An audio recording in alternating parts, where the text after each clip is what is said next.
প্রিয় ভাইরা, আপনারা জানেন আজকে আমরা কি কারণে আজ এখানে মানববন্ধন করেছি। আজকে আমাদের পিঠ দেওয়ালে থেকে গিয়েছে। আজকে আমরা ইপিএফ যোদ্ধারা এখানে একত্রিত হয়েছি। আমরা বাংলাদেশকে উন্নত করার জন্য, আমরা বাংলাদেশকে শিক্ষিত বেকারত্ব দূর করার জন্য, আমরা শিক্ষিত সার্টিফিকেটধারী, আমরা বিদেশে গিয়ে রেমিটেন্স অর্জন করার জন্য আমি 2022 সালে লটারিতে আবেদন করি। তারপরে আমরা দীর্ঘ 1 বছর লেখাপড়া করার পরে আমরা ভাষা পরীক্ষা দিয়ে আমরা পাশ করেছি। আমরা শারীরিকভাবে ফিট হয়ে আমরা রোস্টারভুক্ত হয়েছি। কিন্তু ভাগ্যের নির্মম পরিহাস, রোস্টারের মেয়াদ 2 বছর পূর্ণ হওয়ার পরেও আমাদের সিবি কুরিয়ার মালিক পক্ষের কাছে একবারও যায়নি। আজ তারা বলতেছে আমাদেরকে ডিলিট করে দেবে। তাদের গতানুগতিক সিস্টেমের কারণে আজ আমরা ডিলিট হয়ে যাচ্ছি।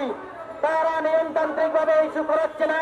তারা আমরা যারা 2022 সালে লটারি আছি, পারদর্শী আছি, আমাদেরকে রেখে তারা আমাদের নিচের অনেক দেশ থেকে তারা ইস্যু বৃদ্ধি করতেছে। তারা ওইখান থেকে ইস্যু করাচ্ছে। আমার ভাইরা আজ আত্মহত্যার মতো পথ বেছে নিয়েছে। প্রত্যেকটা ইস্যুতে কত যন্ত্রণাদায়ক। প্রত্যেকটা ইস্যু আসলে আমরা প্রতিনিয়ত আমাদের ইপিএস আইডি চেক করি। যখনই আমাদের ইপিএস আইডিতে আমাদের ইস্যু হচ্ছে না, আমরা এক বুক হতাশা নিয়ে, আমরা অনেক যন্ত্রণা নিয়ে আমরা বেঁচে আছি। আমাদের ভাই জাহিদুল ইসলাম আজ ভিসা না পেয়ে আত্মহত্যা করেছে।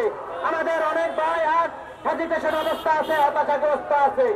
এইভাবে চলতে থাকলে আমাদের অনেক ভাই আত্মহত্যার পথ বেছে নেবে।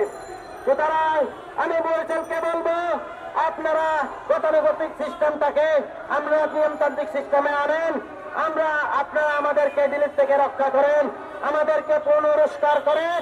বিশেষ করে আমি মাননীয় প্রধান উপদেষ্টা মহোদয়ের কাছে আবেদন করছি, উনি আমাদের ন্যায্য দাবি যেন অতি দ্রুত মেনে নেয়। আর আমি বলছেনকে বলতে চাই, আপনারা যদি আমাদের ন্যায্য দাবি না মানেন, আমাদেরকে ডিলিট থেকে পুনরুদ্ধার না করেন, আমরা আগামী দিনে আরো কঠোর কর্মসূচি নিতে বাধ্য হব।